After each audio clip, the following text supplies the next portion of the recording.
Have you ever wondered where lost things really go? Not just the missing sock from your dryer or the pen that rolled off your desk, but the bigger things. The laugh you lost when life got too serious, the confidence that slipped away after that one crushing failure, or the dreams you dropped somewhere between childhood and paying bills.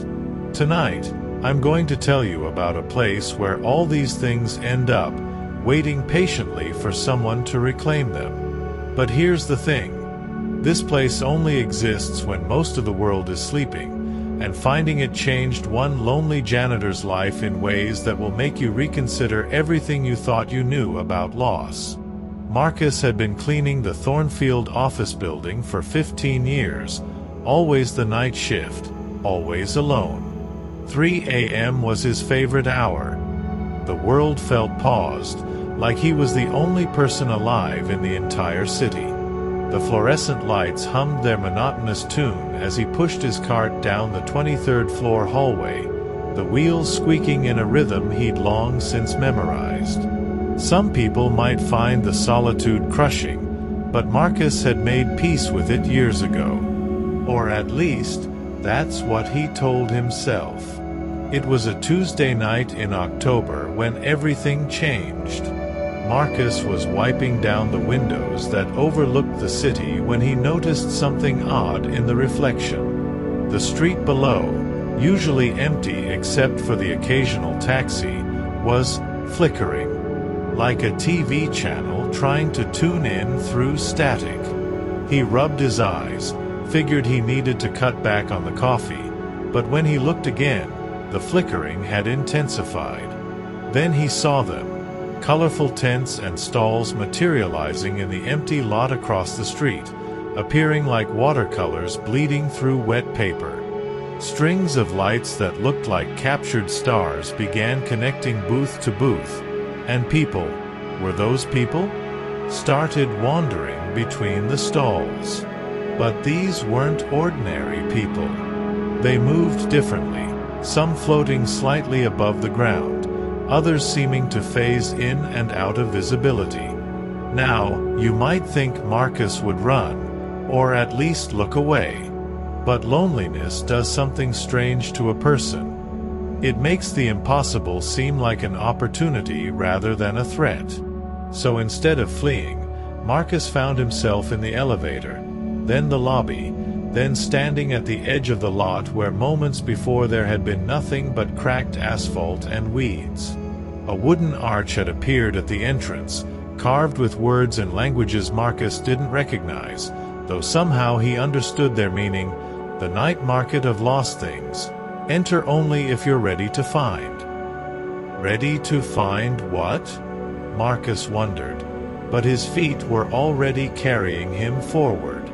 The moment he passed under the arch, the city noise disappeared completely, replaced by something that sounded like whispered memories and distant laughter.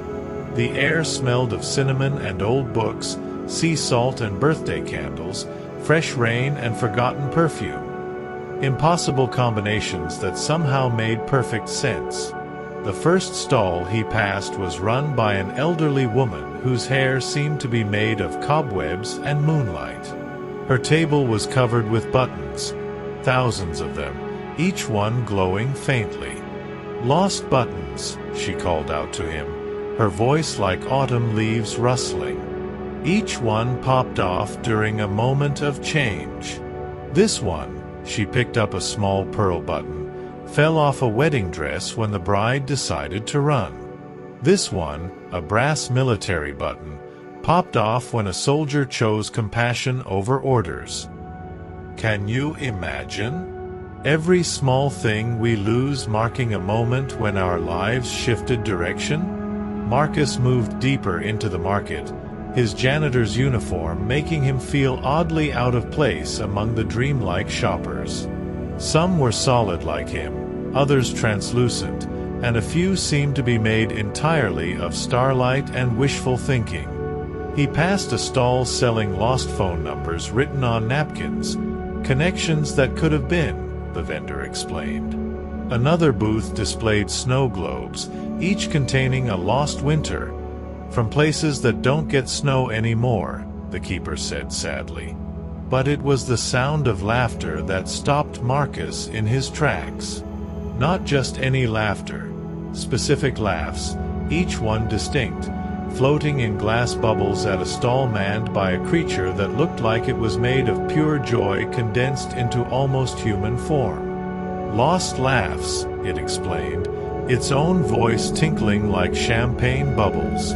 People lose them and forget they ever knew how to make that sound. Marcus found himself reaching for one bubble that contained a deep, rich belly laugh.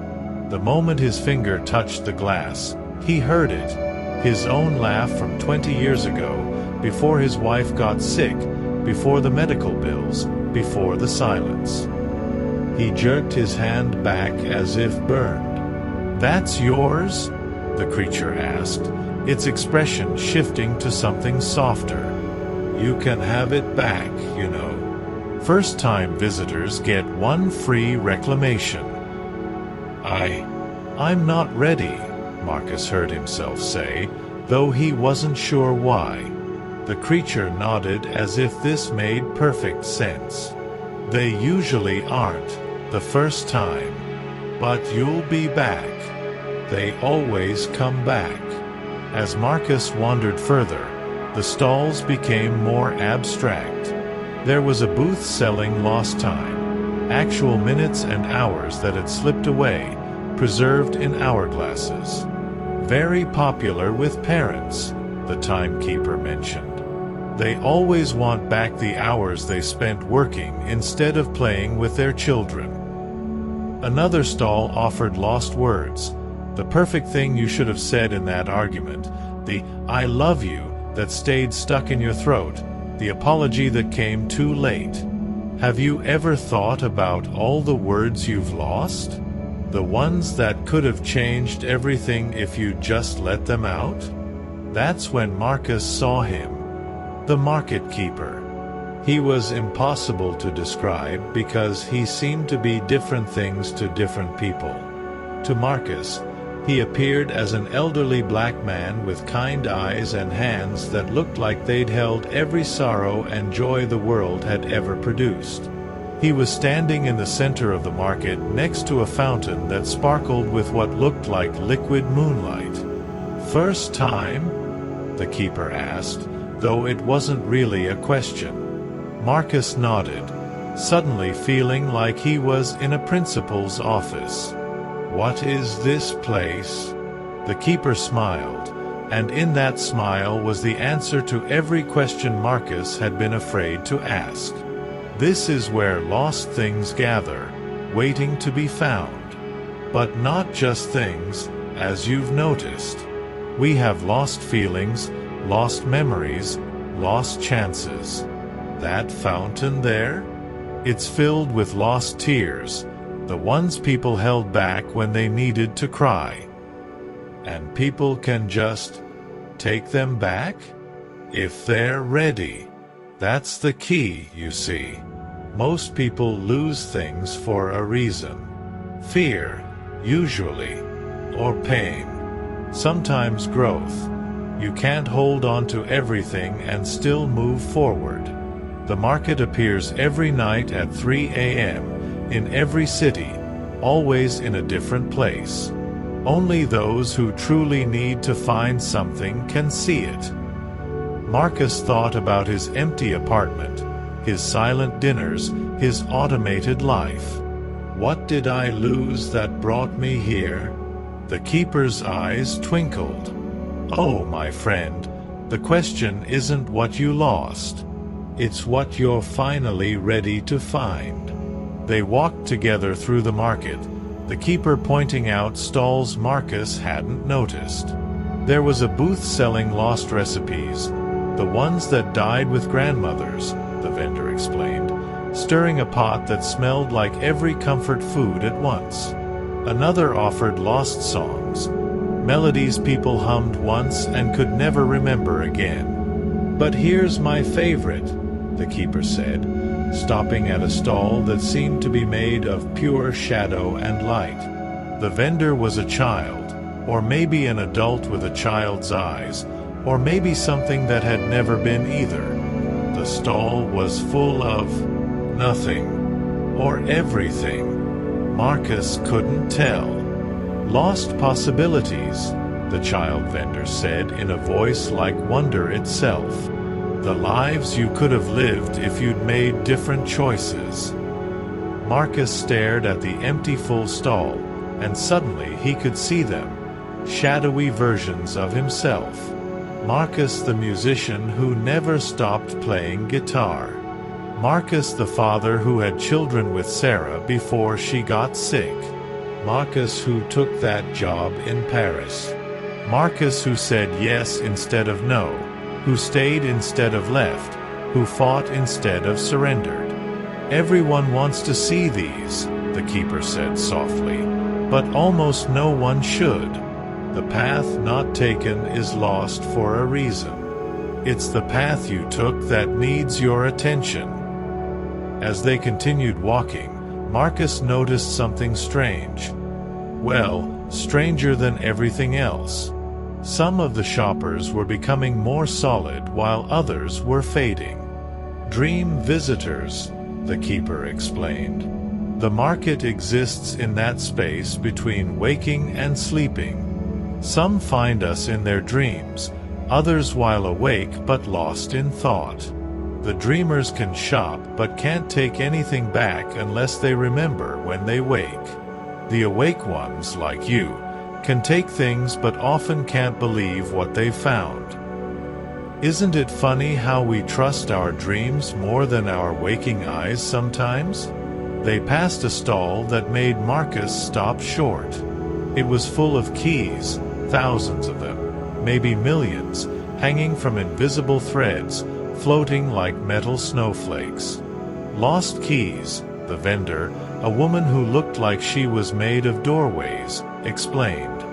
But not to doors. These are keys to hearts that people lost, keys to understanding, keys to forgiveness. Marcus found himself searching the keys, not sure what he was looking for until he found it. A small, rusty key that seemed to pulse with warmth when he touched it. That's the key to letting go, the vendor said. You lost it the day Sarah died. The mention of his wife's name hit Marcus like a physical blow. He hadn't said it out loud in 3 years. The keeper placed a gentle hand on his shoulder. The market doesn't judge, he said. It just keeps things safe until you're ready. As they walked, the keeper began to tell Marcus the history of the market. It's existed since humans first learned to lose things. Started with just objects, tools, fire, food. But as humans became more complex, so did their losses. The first lost love arrived in the market about 50,000 years ago. The first lost faith, 30,000. The first lost hope, well, that one refreshes itself every day. Who runs it? Marcus asked. It runs itself, mostly. We're just facilitators. I've been the keeper for... Oh, time works differently here, but let's say long enough to see patterns. Want to know something interesting? The same things get lost and found in cycles. Humanity loses its compassion about every 100 years, then finds it again. Individual humans lose and find their purpose about every 7 years. Love. That gets lost and found so often we had to build an entire section just for it. They had reached that section now, and Marcus had to stop to take it in. The love section was massive, with subdivisions for first love, lost love, unrequited love, forgotten love, and something called love that never was but should have been. The stalls here weren't stalls so much as gardens, each one growing different varieties of affection. People think love is just romance, the keeper said, watching Marcus stare at a tree whose leaves were made of love letters never sent. But look closer. Marcus did, and saw that the tree also held leaves of friendship, of parental love, of the love between strangers who share a moment of kindness. One leaf caught his eye. It showed him helping an elderly woman with her groceries, a moment he'd forgotten from 10 years ago. The love in that leaf wasn't romantic or familial, but it was real. The love of human for human, simple and pure. "Can I ask you something?" Marcus said. "Why 3 a.m.? Why does the market only appear then?" The keeper chuckled, a sound like distant thunder made friendly. 3 a.m. is the hour of truth. Too late for yesterday, too early for tomorrow. It's when the veils are thinnest, between dream and waking, between lost and found, between hope and despair. It's when humans are most honest about what they're missing. They passed a stall that sold lost scents, the perfume of a grandmother, the smell of a childhood home, the exact aroma of bread from a bakery that closed decades ago. The vendor was a being made of wind and memory, constantly shifting between different fragrances. Marcus caught a whiff of something and stopped dead. It was Sarah's shampoo, the lavender one she used every Sunday when they'd spend the whole day in bed reading newspapers and doing crossword puzzles. Here's the thing about grief that nobody tells you. It's not the big moments that break you. It's the small ones, the unexpected ambushes of memory that knock you flat when you think you're doing fine. Marcus must have made a sound because suddenly the keeper was there, steady and solid. "It's okay to want it back," he said. "It's also okay to let it stay lost." "How do you know the difference?" Marcus asked, his voice rough. "How do you know what to reclaim and what to leave behind?" The keeper led him to a quiet corner of the market where a mirror stood, but it wasn't reflecting the market. Instead, it showed Marcus's apartment. Empty, silent, everything in perfect order but with no life in it. "Look closer," the keeper said. Marcus looked and saw what he'd been refusing to see for years. The apartment wasn't just empty of people, it was empty of him. He'd lost himself somewhere along the way, piece by piece, until all that was left was a shell going through motions. "The market has something special for cases like yours," the keeper said, leading Marcus to a stall he hadn't noticed before. It was run by no one, or maybe everyone. The stall itself seemed to be alive, breathing gently, pulsing with a warm light.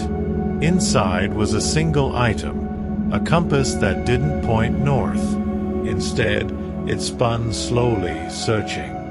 "A lost soul compass," the keeper explained. "It doesn't find your soul. That's not lost, just buried. It finds the first thing you need to reclaim to start digging yourself out." Marcus picked up the compass. It was heavier than it looked, warm to the touch, and the moment he held it, the needle stopped spinning. It pointed directly at the stall with the laughs. Of course it did. But as they walked back toward the laugh stall, something strange began happening. The market started filling with more people. Solid people, awake people, all looking slightly bewildered but determined. "Ah," the keeper said, checking a pocket watch that seemed to show emotions instead of time. 3:33 a.m. The surge. The surge. Every night at 3:33, all the people who went to sleep thinking about what they've lost appear here simultaneously. Watch. And Marcus did watch, fascinated, as hundreds of people materialized, each drawn immediately to different stalls as if pulled by invisible threads.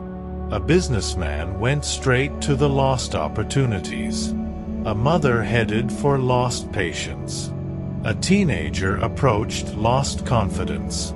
But what struck Marcus most was that none of them looked surprised to be there. It was as if some part of them had always known this place existed. Do you ever have that feeling? That somewhere, just out of sight, there's a place where all your missing pieces are waiting? A young woman approached the keeper, tears streaming down her face. "Please," she said, "I lost my brother's last voicemail.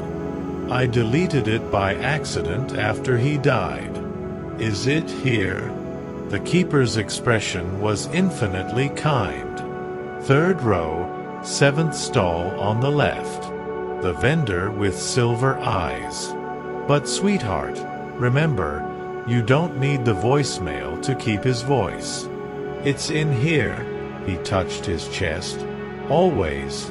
As she hurried away, Marcus asked, "Do people always find what they're looking for?" "They find what they need," the keeper corrected. "Sometimes that's the same thing, sometimes not. A man came here last week looking for his lost youth.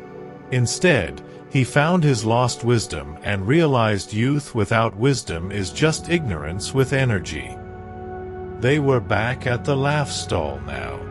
The creature made of joy was busy showing a small child different kinds of giggles, each one making the child glow brighter. "Back for your laugh?" it asked Marcus without looking up. Marcus reached for the bubble containing his laugh, then hesitated. "What happens if I take it back?" "Then you'll remember how to make that sound," the creature said simply.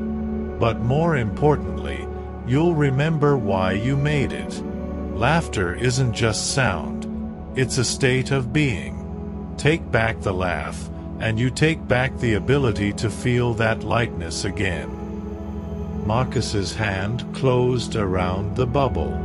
It popped instantly, and the laugh didn't make a sound.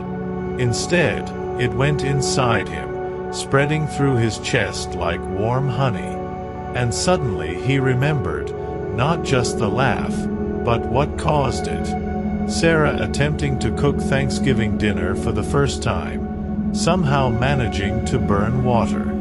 The look of complete bewilderment on her face.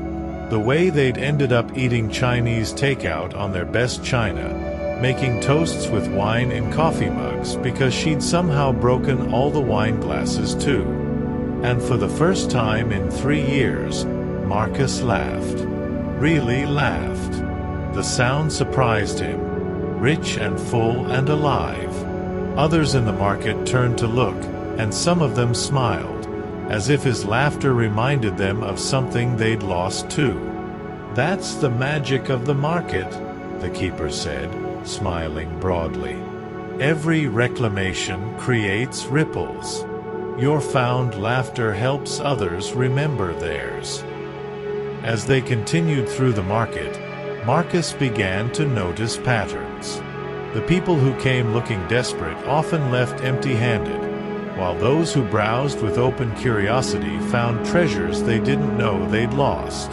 A man searching frantically for lost love walked right past the stall selling lost self-respect, which was what he actually needed.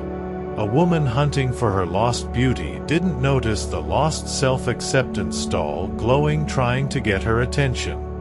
"Why don't you tell them?" Marcus asked the keeper. "Would they listen? People have to be ready to see what they really need. The market can only offer, it can't force anyone to take anything." They passed a commotion where a vendor was arguing with a customer. The vendor, a being that looked like it was made of broken clocks, was refusing to sell something to an angry-looking man. "You can't have that time back," the vendor was saying. "It belongs to someone else now." "What's happening?" Marcus asked. The keeper sighed. He wants back the years he spent in prison. But those years were served for a crime that hurt someone else. That time belongs to his victims healing now. Some losses are payments, not accidents. Think about that. Some things we lose are actually gifts we give, whether we know it or not. As 4 a.m. approached, Marcus noticed the market beginning to fade around the edges. Stalls started packing themselves up. Vendors began dissolving into morning mist. "It's almost time," the keeper said. "The market will move to another location tomorrow night. But before you go, there's one more thing you should see." He led Marcus to the very back of the market, where a single stall stood alone. It wasn't really a stall, more like a shrine made of mirrors and memories. Inside was nothing but a book, massive and ancient, its pages turning by themselves. "The Registry of the Lost," the keeper explained. "Every lost thing is recorded here. But look at the last page." Marcus looked. The page was titled "Things About to be Lost," and as he watched, new items appeared on the list in glowing ink. "Tomorrow's losses," the keeper said. "We prepare for them in advance. Your name is here, see." Marcus saw it. Marcus Chen will lose his solitude at 3 a.m. October 15th. "That's today," Marcus said. "That's now." "Yes," the keeper smiled. "You can't find something new without losing something old. You've reclaimed your laughter, which means you've lost the silence that was protecting you from feeling. You've found the market, which means you've lost the ignorance that let you believe you were alone. Every find is also a loss. That's the balance." The market was fading faster now, becoming transparent. Other visitors were disappearing, some looking satisfied, others confused, a few clutching items they'd reclaimed. The child with the giggles was skipping away, leaving a trail of laughter that sounded like wind chimes. "Will I remember this?" Marcus asked urgently. "That depends on you," the keeper said, himself beginning to fade. "Some people wake up thinking it was just a strange dream. Others know it was real but convince themselves otherwise. But a few, a precious few, remember and return. The market appears every night, somewhere in the city. If you need us, you'll find us." "Wait," Marcus called out as the keeper became more shadow than substance. "What did you lose? What brought you here?" The keeper's smile was the last thing to fade. "I lost my way once. Found it here.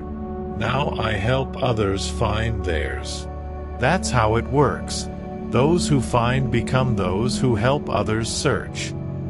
And then Marcus was alone in an empty lot, the first hints of dawn creeping over the city skyline.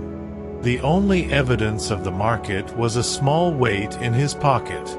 He reached in and pulled out the compass, the Lost Soul compass. It was still warm, still real, its needle now pointing steadily toward his apartment building. Marcus walked back slowly, his footsteps echoing differently somehow, as if they were finally making a sound that mattered.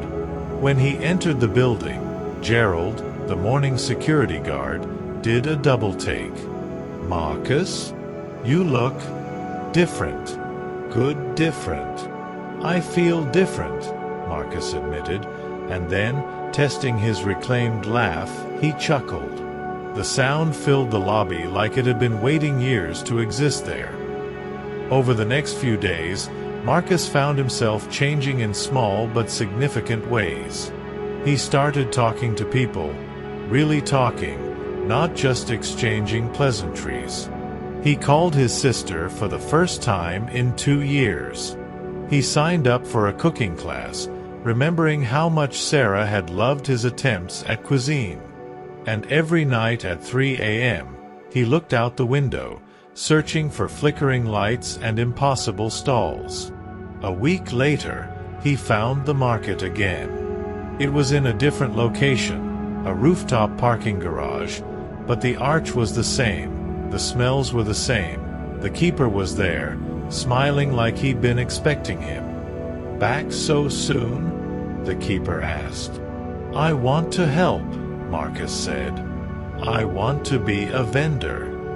The keeper's eyebrows rose. "Oh, and what would you sell?" Marcus had thought about this. "Found things. I want to run a stall for people who found what they lost and want to share the story of how.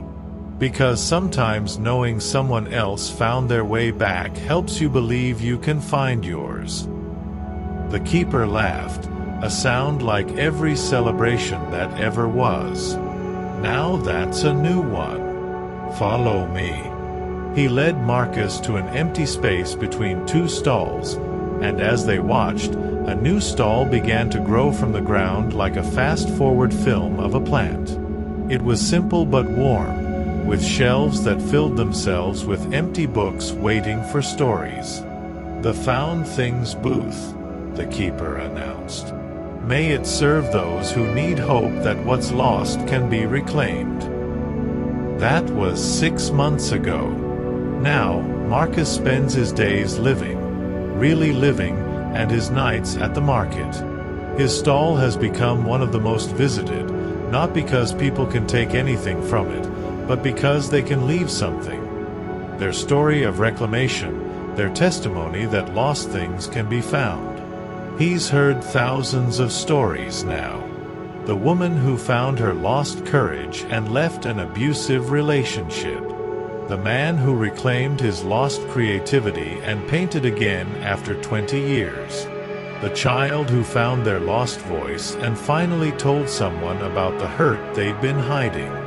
Each story gets written in one of the books, and the books glow with a soft light that helps other seekers believe. But here's the most beautiful thing Marcus has learned. The market isn't really magic, or rather, it's only as magic as we are. Every lost thing in the market was lost by someone who, deep down, knew where they left it. The market just gives us permission to look, to reach out, to reclaim what we thought was gone forever. Some nights, Marcus sees himself in the seekers who come to his stall, lost, lonely, going through the motions. He tells them his story, about the night he found his laugh in a bubble and lost his loneliness in return. Sometimes they believe him, sometimes they don't. But they all leave with something, even if it's just the knowledge that someone else understands what it's like to lose yourself and find your way back. Last night, a young girl came to his stall. She'd lost her mother's lullaby, the melody her mother hummed while brushing her hair. The mother had died when the girl was 5, and over the years, the tune had faded until she couldn't recall a single note. Marcus walked her to the music stall, where the vendor, a being made of sound waves and silence, had the lullaby waiting. When the girl heard it, she didn't just cry. She glowed. And in that glow, Marcus saw something that made his reclaimed heart skip. Sarah, young and healthy, humming the same tune. A message, maybe, or just a memory the market decided to share. Either way, Marcus understood. Some things we lose become gifts for others to find. As dawn approaches and the market begins its nightly fade, Marcus always takes a moment to stand in the center and look around. All these lost things, all these searching people, all this pain and hope and possibility existing in the space between night and morning. He's learned that 3 a.m. isn't just the hour of truth.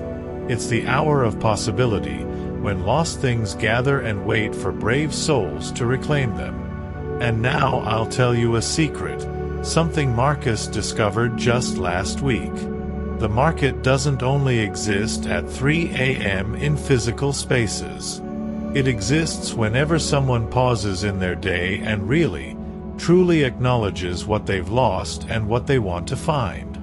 That flutter in your chest when you remember something you used to love doing? That's the market calling. That moment when you hear an old song and remember who you used to be? That's you, standing at the entrance arch. You don't need to wait until 3 a.m. You don't need to find a magical market. You just need to be brave enough to admit what you've lost and patient enough to search for it. Because here's what the market of lost things really teaches. Nothing is ever truly lost. It's all waiting somewhere, in some form, for you to be ready to reclaim it. Whether it's a laugh, a dream, a purpose, or a piece of yourself you dropped during a difficult time, it's out there. Or rather, it's in there, inside you, waiting. The market just reminds us that losing things is part of being human, but so is finding them again. So tonight, as you drift off to sleep, think about what you've lost. Not with sadness, but with curiosity. What would you look for if you found yourself at the night market of lost things? What stall would call to you? What would you be brave enough to reclaim? And remember Marcus, who lost his loneliness and found his laugh, who discovered that sometimes the best thing you can lose is the thing that was keeping you from finding everything else. Remember the keeper, who helps others search because he once searched himself. Remember the market that appears every night in every city, waiting for those who need to find what they've lost. Most importantly, remember this, you already have the compass. It's been in your pocket all along, pointing toward what you need to find first. All you have to do is take it out, open your hand, and see which way it points. The market is waiting. It's always been waiting. And when you're ready, truly ready, you'll find it. Or perhaps, it will find you. Either way, what you've lost is not gone. It's just waiting for you to be brave enough to reclaim it. Sweet dreams, dear searcher.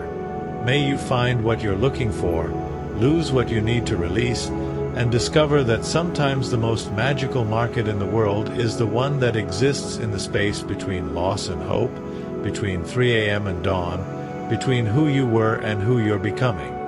If this story stirred something in you, if it reminded you of something you've lost or something you want to find, I'd love to hear about it. Share your thoughts in the comments below. What would you look for at the night market? Subscribe to hear more tales like this one. Stories that walk the line between waking and sleeping, between the possible and the magical. Hit that notification bell so you don't miss the next journey into the spaces where reality gets a little softer and a little more honest.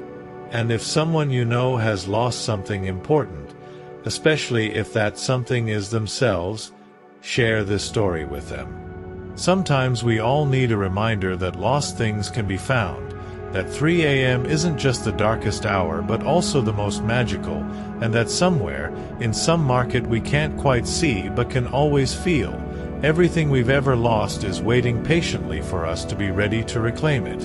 Until next time, remember, you are never as lost as you think, and you're never as alone as you fear.